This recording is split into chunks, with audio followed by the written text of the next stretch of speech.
this a very close series. Schalke did decide to be on the red side for this first pick and ban, so very interested to see how the draft has been affected. They've got rid of the Varus, Splyce have removed the Akali and Sejuani. Now, I find this quite interesting because we are playing on patch 8.16, and a lot of nerfs came into this patch. Some of the big priority bans that we often saw on red side, like the Aatrox, Taliyah, Nocturne, Akali, they've now all been moved away, and red side has a little bit more freedom now, Deficio. Yeah, it's important to highlight that Aatrox is no longer a must ban. I feel like that's been the case for a couple of patches now. Things like Taliyah and Nocturne as well, you don't have to necessarily ban away instantly. Akali is probably the only one remaining if you are playing against a mid lane who's already shown he can carry on this champion. Another thing about red side is you can counterpick a lot more, especially for jungle, which can be a key thing in this matchup. Now, one of the cool things that we've noticed about Splyce is that they often prioritize their mid lane pick very early. They like to get Nisqy something that he's comfortable on. But with the recent changes in the patch, is Zoe something that they still want to put a lot of priority on? Do they feel they need to get a very successful comfort mid laner for him? No, instead they're going to go for the Braum first for Kasing. I think that's a key thing with the Alistar ban as well, to remove the two most played champs for Vander. He's kind of forced on something new.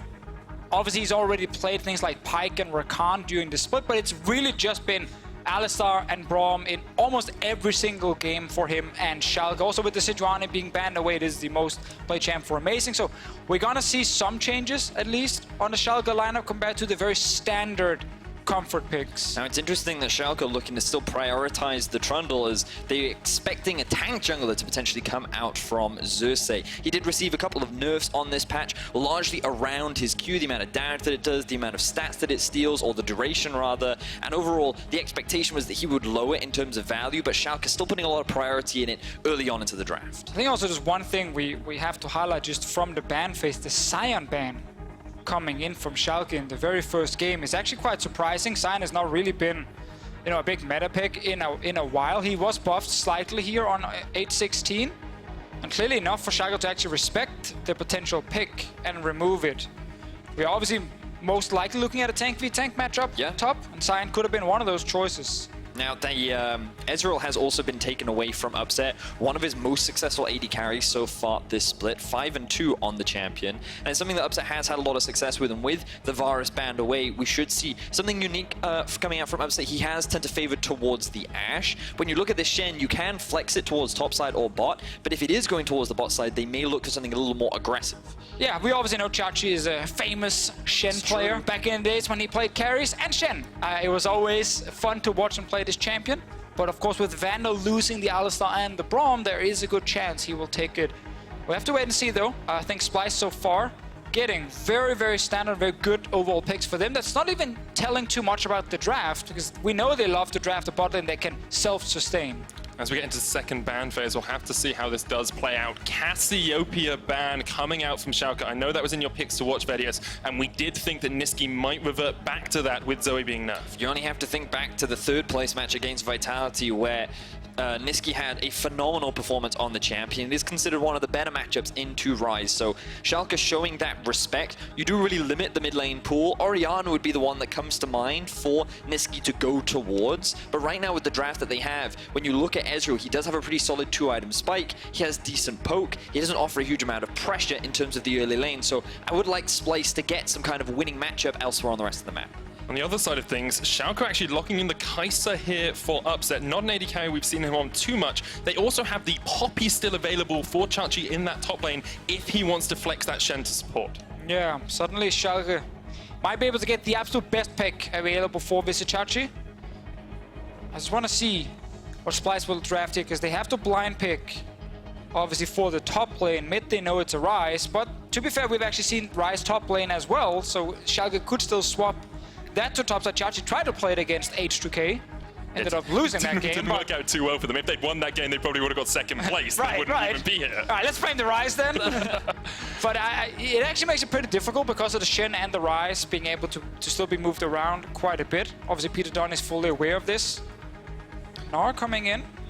And the one thing we can say pretty confidently for Schalke is that they definitely have a strong side lane presence with Ryze and Shen. Interestingly, we are seeing the Syndra come out from Nisqy. Now, this is something that he did play earlier on in the split. He didn't find success with the champion. And against Ryze, in terms of the early laning phase, you can definitely generate an element of pressure. Interestingly, we're rounding things out with a Maokai from the side of Schalke. Wow. Okay, that's definitely a pick, especially voluntarily picking it into the Gnar. I do feel like Splyce, those winning lane matchups, they now have it in the early lane, in the early game in mid, and they've definitely got it up in the top side of the map with the Gnar into the Maokai as well. Yeah, it's a very well-rounded Splyce draft in the sense that they have that bot lane, they don't need to assist, and then they can focus with a jungler that can build Predator and Gragas, who can gank in the early game around 2 good solo lanes. Could set up a lot of success for Xerxe, specifically if he's active in the early game. And we just heard Trevor, our quick shots after the interview with Peter Dunn, say Splyce wanted to work on their mid game because they knew their early game was fine. They just needed the transition towards the mid and then late game to be clean so they can actually finish games, because they did beat Schalke in the early game when they played just a week ago, and I think they're trying to do the same here with this draft. Well, I'm really looking forward to seeing what they can do. When Xerxe found a lot of success last split, it was playing through top side of the map, and when you have such a strong matchup in favor of Splyce with the Gnar going into the Maokai, playing through that top side is definitely a big option, but also Syndra has such great gank setups. The stun is pretty easy to land, it's very quick.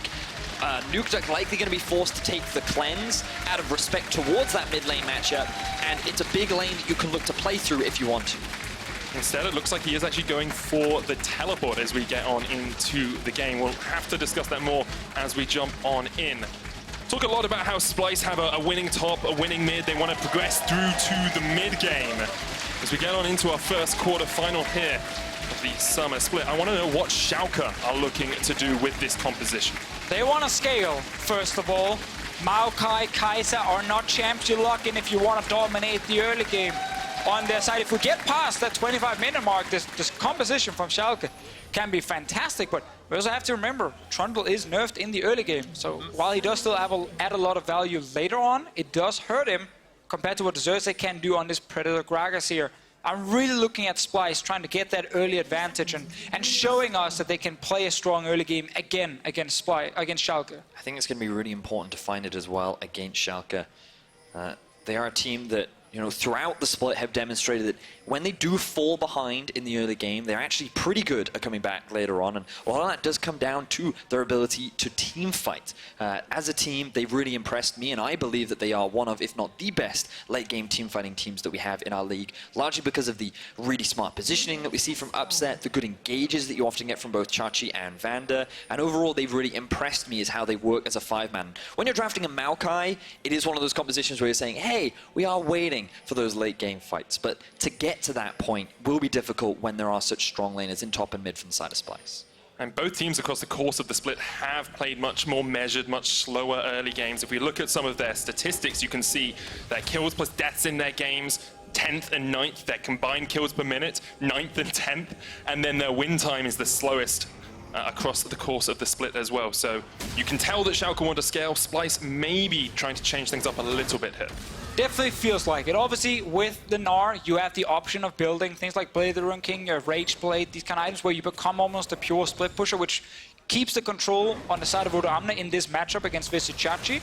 That is one way for Splyce suddenly to try and have a winning side lane, but obviously the Ryze will then be favored later on against Nisqy. So there's some issues with it, but I can definitely see Odoamne aim for a split push focus build in this game here. I just want to see if Xerxe is going to be active. Because when I saw Gragas return to the meta, when Spirit pulled it out with Predator, it was screaming early game ganks. But there's a lot of Gragas players who just chill. They farm, they know they have great scaling, but with this build tier, if you go back early, get your boots, you can look for an instant gank, level 3, level 4, and it can be so effective, and I want to see that from Xerxe.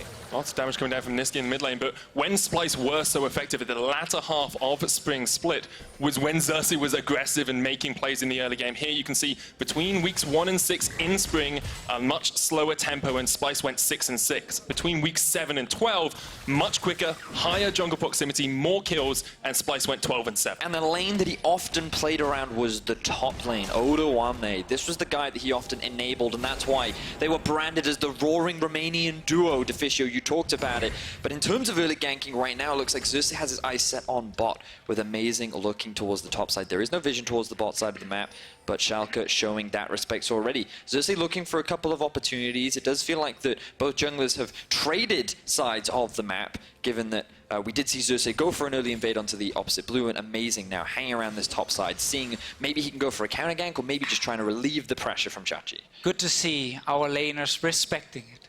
Sometimes, even when the map gets cut in half, the guy on the other side is still chasing forward, hitting the turret like a level 3, and he gets ganked, and you're just like, how does it even happen? It's so obvious.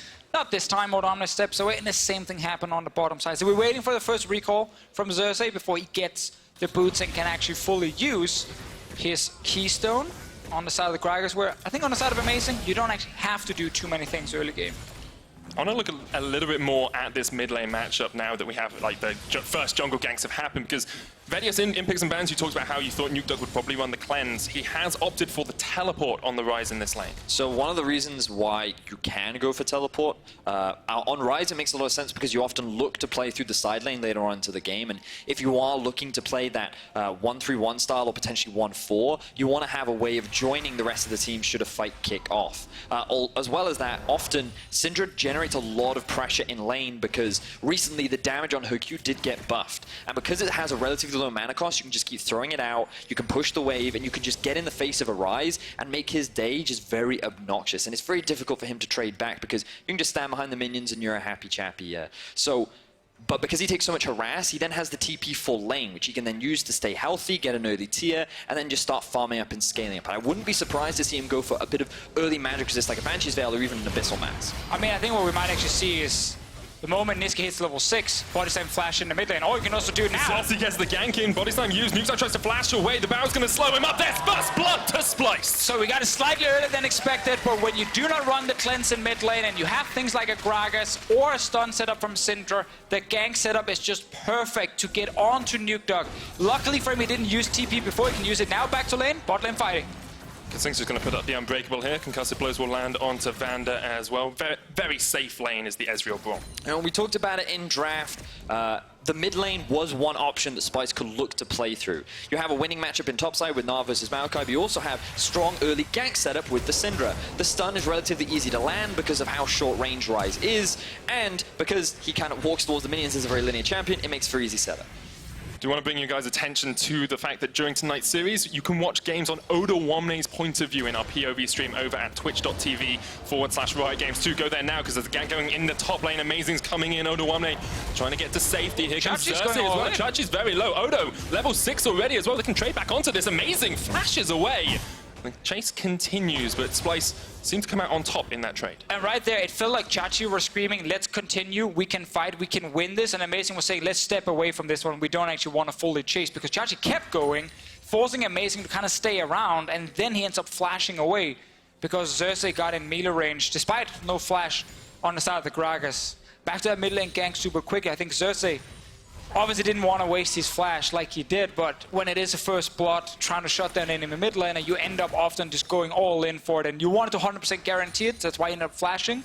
Will of course cost him a little bit in terms of the next gank he can pull off, but I'm looking at this mid lane once again. There's no flash on NukeDuck. You land that long range stun from Nisqy, you're probably killing him again with Xerxe around. I said Predator. Maybe even without. Even without, I think NukeDuck's so low. Nisqy flashes in. What was that? That is a Syndra at level 6, ladies and gentlemen. The duck has been cooked. He has been by Nisqy. This is one of the players that we had our eyes on coming into this series. He's been most consistent so far this split. He picked the Syndra into NukeDuck. He had a bit of help from his jungler, and now he finds himself a solo kill. And this is why I've been saying it's the year of Nisqy, all split long. Deficio. Because of stuff like this. He gets ahead in his lane, he has level 6 and no flash on NukeDuck, no way for him to actually survive. The moment he gets hit by the combo, he's trying to build MR, it's obviously not going to be there in time. Huge advantage for Splyce, and Nisqy in playoffs, it's a very, very fun player to watch because he's not afraid of going for these kind of outplays, and suddenly he's actually getting really far ahead. Good job there from Nisqy. Now Splyce, their win condition is play through mid. Not only is one of the side lane options for Schalke in a deficit, but you started snowballing this very strong early to mid game champion in the form of a Syndra. Her early game burst is monumental, and many champions do not build a lot of magic resist before the first 20 minutes, so they need to look to keep playing around this lane, try and snowball this even more after they steal away the Schalke blue buff. I also want to look at what's happening topside in terms of the CS. Like Odoamne at the moment, after some fighting up there, he's falling pretty far down. There's a wave being built towards him, but it's obviously not going to even out the score. So Vizicsacsi on this Maokai, we know he's going to be an absolute monster. He's actually looking for a tower dive as well. The cats come out amazing, coming in from the Shen side as well. Twisted advance. Shen use. Odoamne is going to jump away. Can go Mega here, looking for the extra health. Can he get Mega in time? He can't! Schalke get their first kill of the quarterfinals. Ooh, good dive there from Schalke. They set that up pretty cleanly, utilizing the Shen ult, but given that now there's a numbers advantage towards bot side, Splyce find themselves an early Drake. Now, this ties back into what you were talking about, Deficio, that deficit in the top side of the map. I feel a lot of it comes from the fact that Xerxe spent most of this game playing towards the bottom half of the map, invading onto Schalke's jungle, playing around the mid lane as well, and he just has to respect the fact that he doesn't have jungle support, and Amazing is always hanging around, so he's been very much on the back foot, very defensive, and now Schalke, they found that window to find a gank, but now they have their eyes set. Splyce rather have their eyes set on trying to punish where they have an advantage. NukeDuck giving a little bit of respect across towards Nisqy and Xerxe there. Xerxe, a little bit? Yeah, quite a lot. Back to base, mate. I remember watching him play against Fnatic, and he didn't respect caps and box at that time, so maybe he's learned his lesson. But man, he's so far down. Like, this is actually like watching Schalke against Fnatic, where enemy jungler targets him in the early game, and suddenly he falls behind in the 1v1, and the enemy mid laner can actually take him down. This is a play on top side. Schalke saying, we want to all in for this turret. We're not going to get the Infernal Drake towards the bottom lane because Nisqy is around the bottom side. We don't want to deal with Nisqy, so let's go top, far away from the enemy mid laner, and trade a turret for an Infernal Drake. Surprised that Odoamne chose to hold on to his ultimate. I think he wanted to make sure that he could land it onto one or two members to increase the chances of his survival, but as a result he got taunted early, which means that he never got the ult off, he never got the bonus HP, and he ended up losing his life. So the gold's still very even though Splyce have found advantages in the middle lane. Top side of the map is still going well for Schalke, and the bot side is still scaling. You think about the late game threat of Kaisa versus Ezreal, one of the reasons we often see Kaisa picked into an Ez is because you get a pretty free lane phase, you can ramp up nicely, and then you can become this 3-item late game carry that Schalke's looking to utilize once you hit that 30 to 35 minute mark. It's quite interesting to see how that lead has developed in different... Okay, well, NukeDuck takes a lot of damage there. He does survive using the shield from his Rune Prison, but big CS advantage for Nisqy in that mid lane. 25 ahead. Top. I thought Odoamne should win this lane into the Maokai. We talked about how Gnar's into tanks usually pretty good, but it seems like Chachi is the one who's actually able to get ahead in the CS. Gnar in the first part of the game anyway is not that scary, hard to deal with. Like, his damage is not high enough to actually fully bully you out of lane, and as Vedius highlighted earlier, Amazing has spent a lot of time on top side. So Xerxe is finally going to be like, see, I'm here, Odoamne, stop crying for jungle ganks. It's not 0% jungle proximity. That's what he goes at. Yeah. You can't complain about this, Odo. I've given you at least 1% now. I will say, though, Odoamne is probably just going Wit's End into potentially another split push item, and while he's down now, and it definitely does hurt the team, he's just going to continue build to try and be good in 1v1s. And while he won't be able to kill Odoamne for at least quite a while, kill Chachi for a long time, he will try and get some pressure later in the game. I wonder if it makes the most sense to go towards split pushing, though, because when at this point, yeah, maybe just go full tank. When you think about how strong Nisqy is trying to force like fights around the 20-minute mark, maybe you just get the tanky option, you have him get involved with the fights as well, and then you just try and snowball in that mid game that we heard from Peter Dunn say they wanted to try and improve. Especially when you look at this Schalke comp, it's all about late game. Maokai is one of the best late game tanks in the game. Kaisa, one of the best late game hyper carries. So I feel that if you are Splyce, and if you're Odoamne, maybe trying to build split push now isn't the best course of action to go towards. Instead, just play towards that mid game where you know you're going to be strong. Play towards those fights around objectives. Already an Infernal sitting on the back of Splyce. They have played a very strong early game here, much more around Nisqy than we have seen in the last few weeks from them. And we talked earlier about how we expected Splyce to come in with a game plan. They had a week to prepare, they had all of this supporting stuff. Well, I think we're seeing the fruits of their labors over the last 7 days. Yeah, and we said in the draft when we saw the first 3 picks, like, this is very much showing us a situation where they want to play around the top side of the map, at least not towards bot lane, because they early draft the Braum and the Ezreal, so they're happy just kind of saying we have a lane that we don't need to touch. It allowed them to go towards Nisqy. Eventually, they probably would have loved to go towards Odoamne as well, but he then lost his turret. And at this point, I think Vizicsacsi on the side of Schalke is kind of the hope in a lot of ways to make sure they don't lose the mid game too hard, so we get upset towards late game, because he needs a couple of items on the Kaisa here. But the Maokai already at this point with these items, like, he's actually really hard to kill. Yes. And if there is a fight, Chachi might just be the big carry despite being on a tank. You know, you talked about it, Deficio. There's a Wit's End coming in from Odoamne. Looks like that he is geared towards playing towards side. Maybe he wants to build towards the threat of NukeDuck. Maybe if he moves off onto a side. It's both magic dealers, obviously, no matter who it is. I think you need some sort of pressure in a side lane. I think that's fair. Even without you necessarily winning it, you need to at least be able to stand in this lane as Odoamne, because otherwise, against Schalke, you never really want to give up two side lanes. I agree. You know, NukeDuck in one, and obviously the Maokai. My concern is you can't really move your Syndra off to a side lane, right? So it gets harder to do. I'm curious as to how Splyce are gonna, what their game plan is over the next few steps, because ideally they want to take this mid tier 1. I'm not sure. Rift Herald was in fact taken by Schalke. But as right now, Splyce are grouping up towards the bot side of the map. They kind of have this eyes on this mid tier 1, but you can already see Chachi grouping up with the team. Yeah, that's the thing. You can keep Kobbe on the bottom side for as long as you want. Like, and Ezreal is safe enough to actually push the lane and then leave to join the rest of the team. And you play the classic, you know, 1-4 Odoamne in one side lane, the other 4 trying to group together around your insanely strong Syndra. Because what's going to happen with the moment they get to a turret? He tries to land one stun, and you're all in. And if you kill someone, you take the turret right after. So they have a lot of ways with the 4-man group, and just leave Odoamne on an island, unless you desperately need him to like set up some sort of engage. Now note that Odoamne did push up top. Chachi has gone to go catch the wave, which has given Splyce this window to bring Odoamne down without the need for his teleport. Drake is just about to spawn, which means that Splyce are guaranteed a numbers advantage in the bot side of the map, and they can maybe force a TP out from Chachi. The question is, will Schalke look to contest for this Drake, or will they just hand over a second Infernal to the side of Splyce? Splyce looking very strong in the early game here. I want to just zoom us out a little bit, have a look at the bigger picture here, because Splyce across the last few weeks have looked a lot stronger than they did at the start of the split. We have to remember they went to Rift Rivals having only won 2 games in the EU LCS, beat Team Liquid, and then seem to have found their form across the second half of the split. And fun fact, the way they beat Team Liquid was with a very strong early game. It was insanely good. They actually got like leads in bot lane and mid lane, and suddenly they looked like a team who could just snowball out of control, and that's one of the ways they've found success in the past. They just don't always show it. It's like they save it for some of the key moments, and a quarter final against Schalke, well, that's one of the moments you want to bring it out. Yeah, and you kind of converse that to Schalke.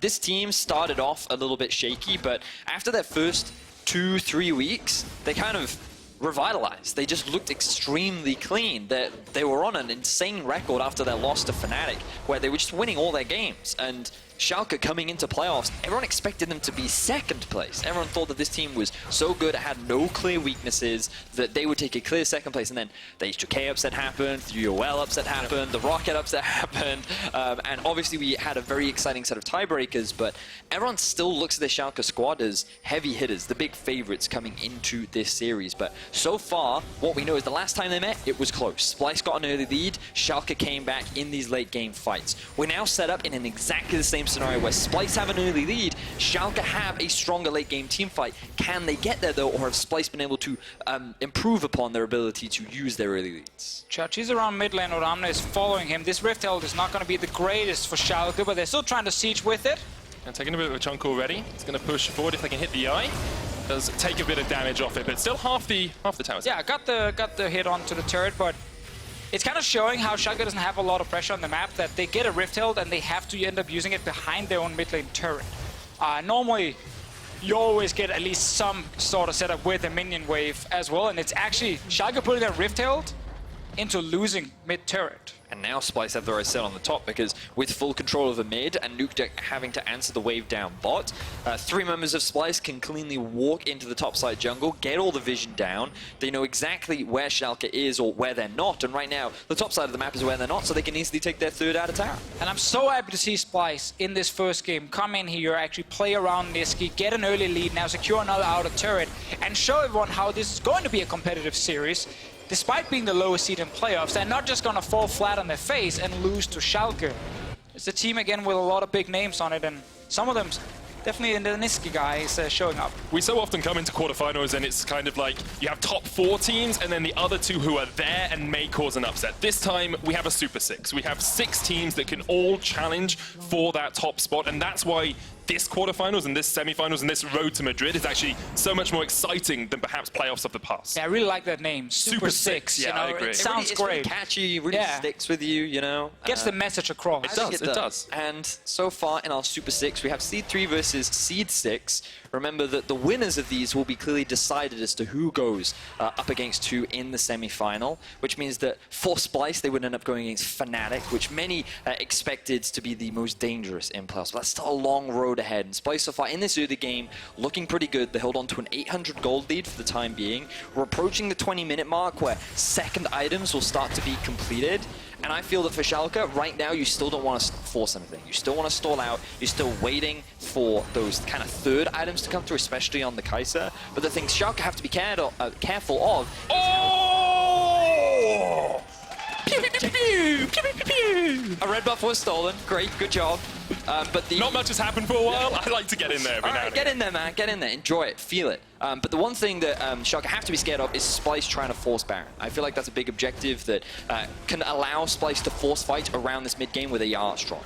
I might have to worry about the Infernal Drake coming up in a couple of minutes. Might be a third one for Splyce, and that's one of the ways where suddenly the champion scaling means less and less if there's triple Infernal on the other side, and the stats will get even out or maybe even beaten just by all the extra number Splyce will get. And right now, like, this is the perfect moment. And once Nisqy goes back and actually fully completes most likely his Void Staff, you then have the fully stacked T on Kobbe. You don't have 2 items on the Kaisa on the other side. Like, this is where I want to see Splyce just continue to get further ahead. They should not just be sitting and staying even with Schalke at this point. I need another outer turret to drop. I need that next Infernal to go in their favor. And then you can say it's been a successful transition to mid-game. And we can start talking about the Baron play after that. The question is, Deficio, though, when you last cast H2K versus Schalke, a lot throughout that game you said, Schalke fans, you don't want to start panicking yet. This isn't the point of panic. But then the moment they lost that Baron, that is when you gave permission for fans to panic. So far in this game, do you think Schalke should be panicking? I feel like Schalke fans don't need to panic just yet. Not fully. Again, they really do not like the Drake RNG in this case, of it being triple Inferno. But obviously, Schalke decided to play on top side with the Rift Herald instead of going for Drakes. What is your panic percentage then? I'm going to go Vedius first. What's your panic percentage? Right now, I'd say it's like a 30%. 30% panic? I still have my eyes on Upset, who's farming really well. He has the Storm Razors completed, and he's very close to completing the Rage Blade. Maokai is completed some Fire Cape and is going to have the Abyssal Mask up pretty soon. And these are the 2 key players that will be instrumental in these late game team fights for the side of Schalke. And right now, Splyce, they've been utilizing pressure very well. They've had all 3 lanes consistently pushed up, or at the very least 2, forcing Schalke to answer on one side, and they're getting deep vision over and over again. I want to see if Schalke wants to contest now. It's hard for them. Void Staff is there for Nisqy. They've lost vision of the area, so the moment you walk in blind, 1 stun from a Syndra and you're probably dead. Xerxe is trying to be the one who has to check what's happening. Looks like with amazing recalling, they're just getting ready to surrender the 3rd Infernal Drake for Splyce. And they have 3 champions currently stacking damage on the side in Gnar, Ezreal, and Syndra. Especially the Syndra late game will end up having an insane amount of damage. So it's 24%, right? So that's roughly a quarter increase in damage. Yep. That's a lot. It is a sizable sum indeed. I mean, just thinking about it, like Syndra Ultimate, if you're able to land like four balls down, ends up doing like 500, 600 damage. You add a quarter onto that, that's like up to 750 damage. That's a ridiculous amount of damage just off the back of Infernal Drakes. It definitely is. Splyce have had the early game they wanted. They only sit 1,000 gold ahead. They do have that triple Infernal in their back pocket. They're a tower ahead, but they haven't broken those tier 2s yet. So would like to see them do that. That's what you were talking about, Deficio, really pushing the tempo of the game, pushing the pace. Yeah, I don't think they've fully utilized how much stronger their mid laner was, and even the AD carry for the last couple of minutes. It's again, as Peter Dunn highlighted, one of the big things they've really been working on is this specific moment we're seeing right now. That transition where early game ends, you start moving in towards mid game, Baron spawns for the first time, and they haven't gotten far enough ahead that you're just instantly screaming this game is over. 2 items is now there for upset as a big thing, and suddenly the Baron fight is probably going to be the deciding factor. Yeah, and the CS differential in mid lane, it was 30, it's now even. You've got 2 items sitting on upset who is actually ahead of Kobbe in farm. Odo and Xerxe pretty even in that top lane, so it's gone from a state where Splyce were in a superb spot to now Schalke looking like they might be able to fight back. They're definitely going to make it close, and that's the thing. They did the same in week 9 where they lost that early game, but then came back through some good late game picks into then strong team fighting, as Vedius highlighted earlier. But yeah, effectively we saw Odoamne pick up most of the farm on Splyce compared to NukeDuck on the other side. And with all the farm on Odoamne, he's gotten his 2 items now. I want to see if he can actually start pushing in Xerxe and then roam first. Leave the bot lane first. Force Xerxe to use TP. And that's why you have this Gnar against the Maokai, so you get the push into roam. And he's been doing it a bit. Black Cleaver there as well, very efficient against Vizicsacsi. Nisqy will force NukeDuck back. I don't think you really want to try and go toe-to-toe with a Syndra who is 2 kills ahead of you at this moment. Also, just as a small micro thing, since we have the time. We do have the time. Some mid laners at home might be wondering why Nisqy went for a very early Void Staff, and usually the cutoff point rule is if the enemy has around 80 magic resistance, then it's worth investing in an early Void Staff. And you just have to look at some of the items to recognize, there's a decent amount of magic resistance on the side of Schalke, so just getting it early means that you don't lose a lot of that burst. You ignore a lot of, or you reduce a lot of that magic resistance, means that you are still that one-shot threat. But the problem with Syndra is, the later the game goes, like, shields come into account, you also have the Shen ulti there, Maokai just has so much health that her one-shot ability really becomes reduced, and so she does kind of fall off in the late game. Her damage is still there, especially if she can land it onto a Squishy, or even a Ryze, and often your role is just to chunk out a tank in the late game fights, but you do have to be a little bit more careful as the game progresses. And I want to see how much damage you can deal to someone like Vizicsacsi. There is true damage on the W. Combine that then with an Ezreal who's going to build Blade the Rune King. Like, there's a lot of ways that you can try and burst down the Maokai in time. Obviously, the risk is the enemy carries are probably killing your tank at the same time.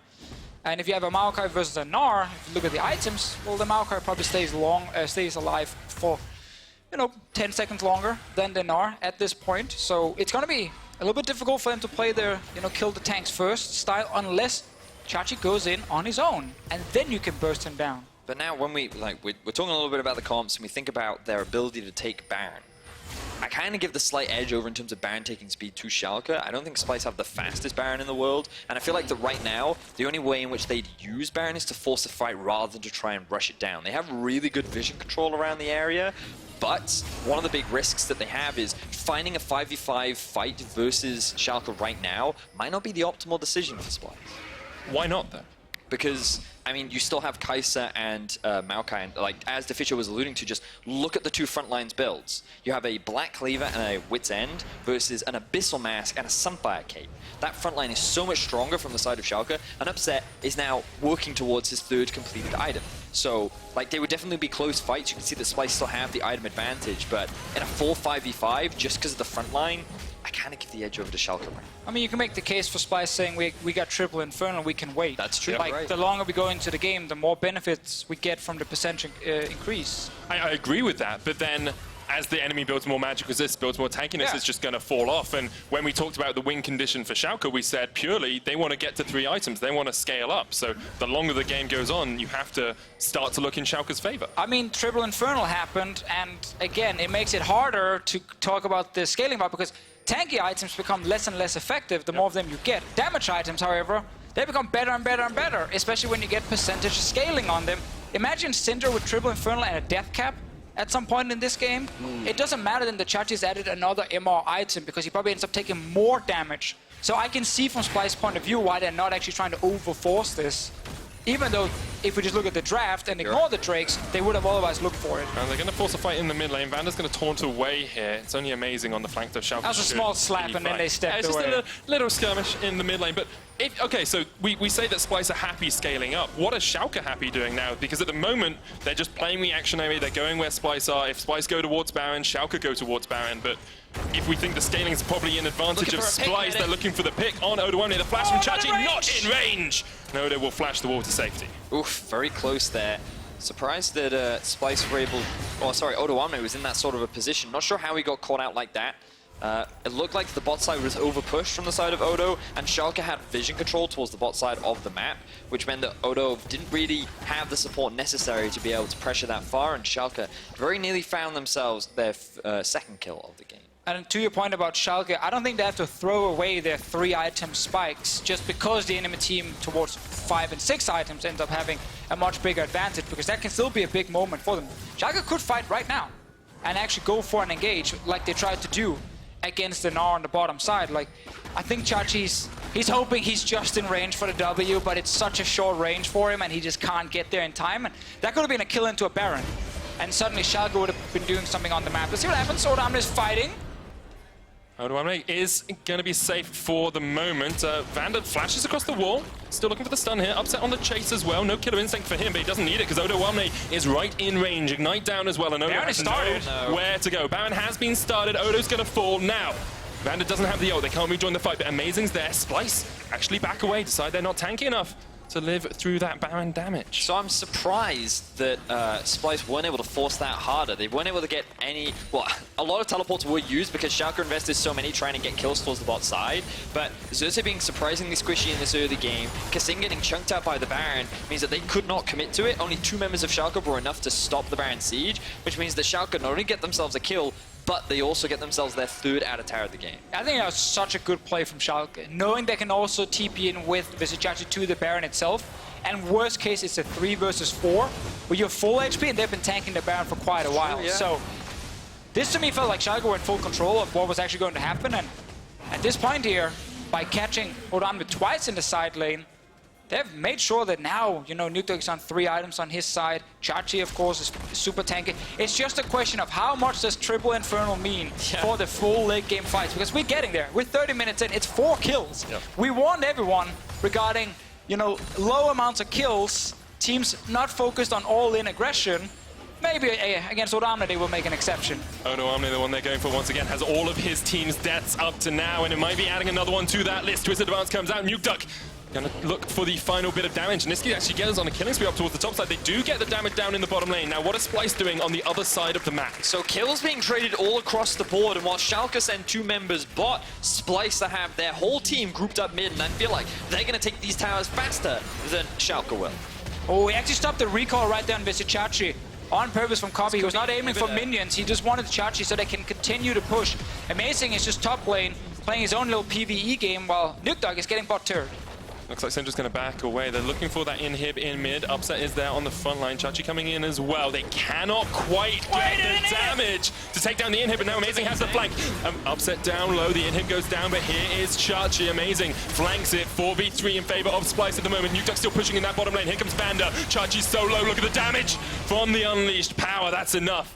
And now Splyce will back away after taking that inhib. It ends up being an even trade across the board, but Splyce grabbed themselves an extra kill onto Xerxe. There was a big wave in towards the bot side. I was curious as to how low that tower got, but it ends up not dropping in the end. Schalke, they walk away with inhibitor on the bot side. Xerxe being able to interrupt that back from Nisqy was very, very integral.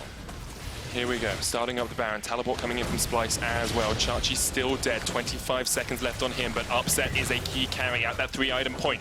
No ulti yet from Nisqy. Odoamne's ult is also running out. I think Splyce, they're gonna stay around it to try and finish it, but we have 4 Schalke members. They're jumping on the jungle. If they can take him out, that would be monumental, but they can't quite get it. Amazing flashed away. Xerxe up in 9 seconds, 4,000 HP on the Baron. Someone needs to Amazing's go in. come and join this. No flash on Amazing. Remember, he can't get in the back of the pit, and Kobbe's going to chase him away. The Baron goes down. Splyce get it. Teleport coming in. His Upset. Killer Instinct tries to take down the key carry from Nisqy, but he can't do it. Odo's going to fall. Can Schalke collapse on Splyce? They need to find something more out of this one. The cats go the wrong way, and Splyce escaped to live another day. 4 members of Splyce walk away with the Baron.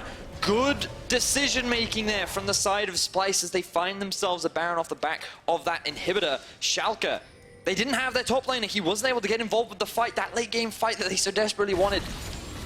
Wasn't able to come to fruition because they didn't have the members in Splyce and they're punishing Schalke. And they had no flashes here, so no one wanted to try and go in early and risk dying in a 4v5, even though Splyce was tanking the Baron and they could have bought more time for Xerxe. This ulti from the Maokai has to go towards the turret of Splyce, not towards Kasing moving to the top lane. And a couple of crucial things that happened were amazing. He was just hanging around the top side of the pit where he had no support from the rest of his team, which meant that Kobbe and Kasing immediately jumped on top of him, forcing him to flash very early, which meant that he had no way to get inside the Baron pit. He couldn't go for the steal, and that meant that Splyce could feel more confident trying to rush it down and secure that objective. So they now have the Baron buff, just got out in time. They lost the body inhib earlier, but their mid laner, without completing the death cap, is already on 550 AP. You're gonna add that bad boy on top of it, and we're talking insane numbers from Nisqy on the Syndra. Will even be tough for Vizicsacsi to stay alive long enough against it. Elder Drake is gonna be still a couple of minutes. Splyce, are they looking to actually push anything aggressively? So far in this game, they've taken it pretty slow. They have. It's been all about Nisqy, has all 4 of his team's kills. And it's been all about Odoamne, if you're a Schalke guy, all 4 of his team's deaths as well. We are getting towards death cap on NukeDuck as well. He's got the double needlessly large rod. 4th completed item on Upset. You saw how he tried to dive Nisqy in that last fight. If he could have had just a tiny bit more damage, he should have been able to find that pick in the end. So what he did with it was quite interesting, was that he ulted in, he then used his Q into instant E, because he knew that if Nisqy had a target on him, he would have just ulted him. So the only damage he actually had was like an auto plus the Q damage, but he then stayed in stealth for the rest of that engage because he knew of the kill threat that Nisqy did have onto him. Has still done the 2nd most damage this game as well. Upset, the franchise man for Schalke, stepping up. He has to in these late game fights. It's all about him and Xerxe the front line. Upset, the one reigning, held down from the other side. It's a 4v4 down in this bottom lane. Top, NukeDuck and Odoamne face up against each other as well. The tower goes down. Yeah, NukeDuck is definitely winning that one. He's going straight for the turret, might even threaten to kill Odoamne. Meanwhile, Splyce trying to push fast enough to force NukeDuck away from this top lane. They want to get him into a team fight. He's not having it though, he's getting inhib. Going for the inhibitor, has his teleport, whereas Odoamne does not have his own. Inhibs are going to be traded once again, but you can see Xerxe was trying to back away. They're trying to join his team up. Inhib goes down on the side of Splyce. Schalke get one in response. Schalke just trying to buy time for NukeDuck to secure the inhibitor and then back away. He has a minion wave. I feel like trying to end would be a little ambitious, so he smartly backs off, and they'll end up trading inhibs. And for Schalke, this is the best case scenario. The fact that a Baroned up team you end up trading against, definitely a good trade. Now, how quickly can teams set up for Elder Drake? If you're Splyce, you want to get it and finish the game instantly. If you're Schalke, you do not want to lose this one. It is simply impossible to defend against a triple Infernal Drake, Elder Drake. Basically trying to fight against 4.5 Infernal Dragons on the side of Splyce, plus that true damage that you get, only amped up by the fact you have 3 dragons already in your back pocket. Now, what setup do we have for Nisqy to land a stun? He has a little brush right there that is now warded by Splyce. Schalke all coming down the same ramp into the river. It's gonna be the big deciding team fight in the game. Upset is on the side here. He's actually TP'd. Teleport away. They're gonna go for the base. Teleporting away. They're going for the base. Elder Dragon has been started here by Splyce. Do they realize? Do they notice that Upset and NukeDuck are pushing in the wave? The Realm Warp used as well to bring the minions in. Elder Dragon down to 3,000 HP, but it's a 3v5. Splyce aren't going to get back. Look at this. The Nexus tower comes short to recall. It's Upset and NukeDuck that teleports. Can they kill the tower quickly enough? They get it. One teleport's going to come out, but Splyce win the late game and they take down. Oh my God, Schalke, what was that? Schalke with an amazing backdoor call right at the very end of the game. We talked about this being a close series. Schalke draw first blood. They knew Splyce would do everything to secure the Elder Drake. 5 members there, no one thinking about the side lanes for a moment. And with the combination of Ryze, ulti, and double TP, while they were setting up to fight, they make the call. Upset was like hiding around to the side, so he had an opening to either go into team fight or TP away. What a call in the end. And people were asking, how close is this series going to be? Like, that's game 1 right there. That's game 1. Insane back and forth. Splyce winning early, Schalke defending, and then the late game when it looks like Splyce can win a big team fight, they don't even get the team fight. Oh, but it was just the decision-making was insane. The fact that both of them TP at the same time, and then the use of the Realm Warp to just bring the minions in was, oh, everything was so beautiful. Fantastic decision-making there from Schalke. We talked about Splyce having a week to prep for this game. How the hell do you prep for that? There's no way you can expect that sort of shot calling coming out from Schalke in such a clutch situation. And the best thing about it is, last split, and for a really long time, we've been talking about how NukeDuck is not a clutch player. He does not make those moves that will win you the game. That was clutch. That was so impressive from Schalke and NukeDuck. And as you were saying, Deficio, all you've ever said is Year of the Duck. That's all I've ever said. All you've ever said. Oh, what a great game one. Here's the thing, if you're Splyce, the way to move past this is you ignore the last 30 seconds of the game. Yes. And you talk about how they did in the early game, how Nisqy got ahead, how they had the advantage, triple Infernal, and you talk about that mid game where you slowed down. Yeah.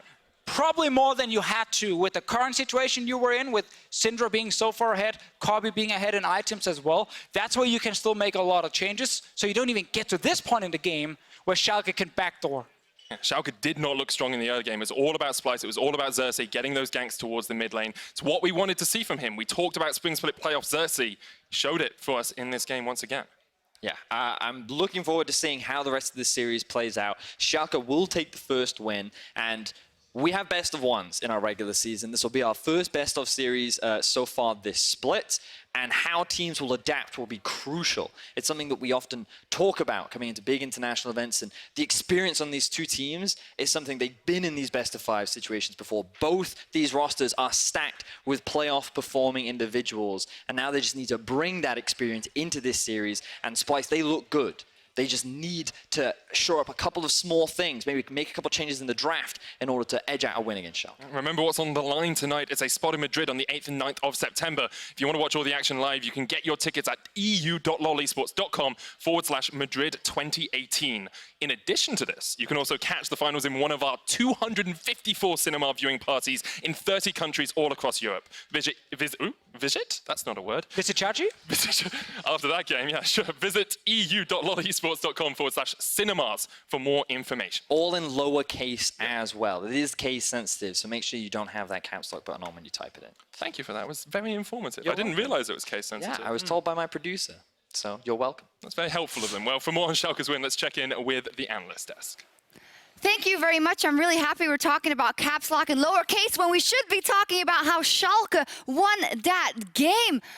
Wow, you know, when you talk about the craziness that happens in best of 5s, this is exactly what you talk about. And I actually want to start by just cutting you guys off and looking at that moment once again. Brought to you by Acer Predator, the insane backdoor for Schalke. Ender, what is so good about how Schalke executes this backdoor? Well, right at the start, it looks like they're trolling because the minion wave is so far away from the Nexus towers, but they use the Realm Warp that takes minions with them into the base, and the rest of Splyce are already committed to this Elder Dragon. No one can really respond. By the time they TP, it's too late. The tower goes down, and they just instantly lose. So you have to say it was the right call by Schalke. It was the right call by Schalke. Entirely. And it's crazy, too, because I thought going into that fight that Schalke could actually win the 5v5, but they said, we don't need it. We've got the macro. We TP top and end. And what is the weirdest thing about it is how is the team that had Baron, that had 3 Infernal Dragons, that had everything in their hands, Joko, how did they end up in this position?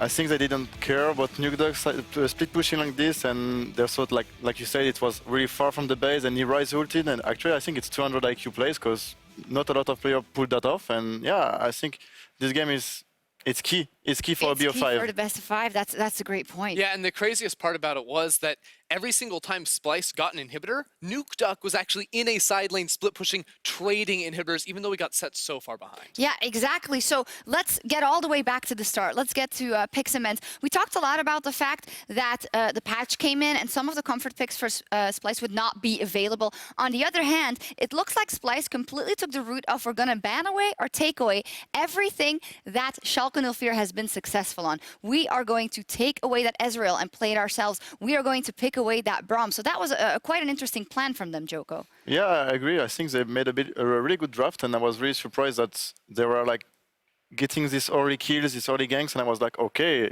it's perfect. We talk about it. There's a need to be proactive in early games, and he did it. And I was like, all right, it's starting super well. They got the 3 Inferno, and I was super happy with that. Yeah, Splyce, as Peter Dunn said, we focused on the early game, and it came out. Exactly, and I think the draft was built really well from them, even though they lost in the end, because you have Odoamne in a winning matchup in a side lane. He should be able to split push and get advantages for his team, and the rest of the team is built to have an early game impact, very strong mid game, and then if you make it to the late game, you have a lot of tools to disengage fights, so it should have worked out well for them, whereas Schalke drafted all for that 5 versus 5, but then roles reversed at the end and it got messy. Yeah, it did, but in the beginning, Splyce did what we wanted to see them do. We wanted them to be strong in the early game, and Joku, we wanted Xerxe to be proactive in the early game, and that is exactly what we saw. He gets boots and he goes mid.